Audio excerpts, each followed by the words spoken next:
It was the year 2000 and I was just a 12-year-old boy. This is when I had my first encounter with an anxiety disorder. It sounds young, doesn't it? A 12-year-old boy should have a joyful and innocent approach to life. But my struggles with anxiety all began at this age with a health scare, more specifically that of a possible brain tumor, or at least in my mind I thought that was a problem. After all, it was my mind that began to torment and torture me with this irrational, neurotic fear of being terminally ill. Around this age, I was really into skateboarding, and I remember skating with my friends at a specific afternoon when another headache struck me, seemingly out of the blue. Little did I know that soon my world would be turned completely upside down. A few days later, I found myself sitting in a doctor's office, anxiously awaiting some answers. I had gotten numerous headaches for multiple days and weeks prior, and so I sat there racked with nerves, my mother of course by my side at this young age. She reassured me that I was fine and there was nothing likely wrong with me. After some questions with the doctor and some basic tests, I was surprisingly given the all clear, no brain tumor.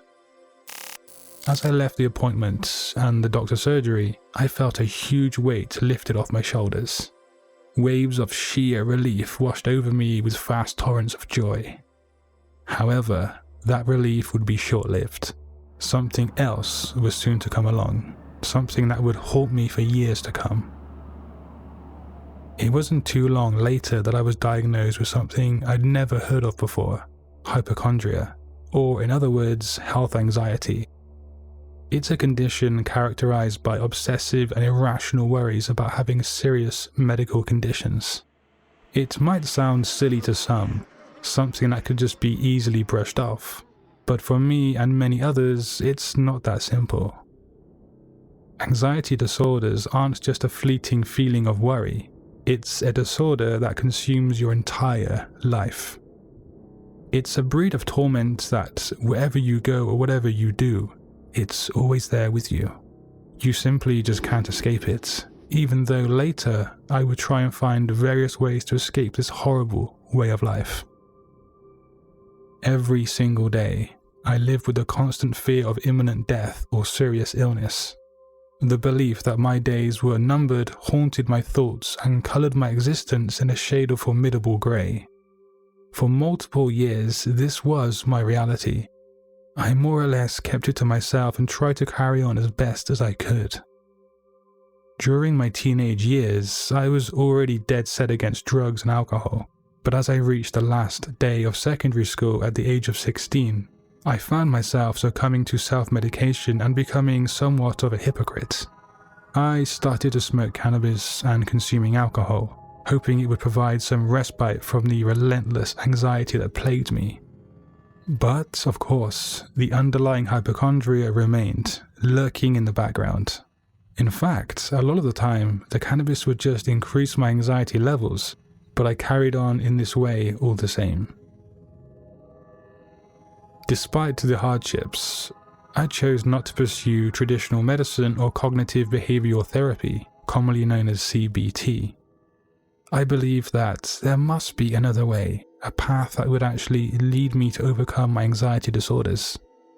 I really disliked the idea of seeing doctors or professionals because, to me, that meant that things were really serious, and I feared that they would find something horrifyingly wrong with me, physically speaking. The year 2007 arrived, and this marked a critical moment. I had reached a breaking point. It was late at night, and I was still living with my mother. I was all of 18 years old and decided to leave a note declaring I was ready to give up on life. I was about to stand up and leave, my destination a very tall building in the center of town to which I could leap from. However, at that very moment, a call from my girlfriend at the time intervened. Fate and timing had decided for me that I would not leave my room that night, and to this day, I am forever grateful to my ex-girlfriend, even though we've not spoken for 15 years. In 2008, I foolishly experimented with LSD. I had dabbled with the substance a few times prior, but this specific trip had a heavier negative impact. This time, it triggered the damaging birth of social anxiety within me. This now meant that I carried myself in a very awkward and self-conscious way throughout life. I avoided social situations and I became a shadow of my former self. This mentality, this existence perpetuated for a couple of years, until desperate for a fresh start, I made a snap, life-changing decision. In 2010, I packed my bags and I moved to Asia with a friend. It was a leap of faith, a journey of rediscovering myself and to find solace in new surroundings. Although the path was still fraught with challenges, and in fact, maybe my biggest challenge that I could ever face was within this new chapter of my life. A story for another time and another video, but it was during this period that I started going to the gym. I wanted to truly better myself as a person physically and spiritually. I started to meditate, eat healthier food, and I just simply cared for who I was as a person. This was a giant step towards reclaiming my life and finding a sense of control. My anxiety issues didn't evaporate overnight. That's a preposterous notion.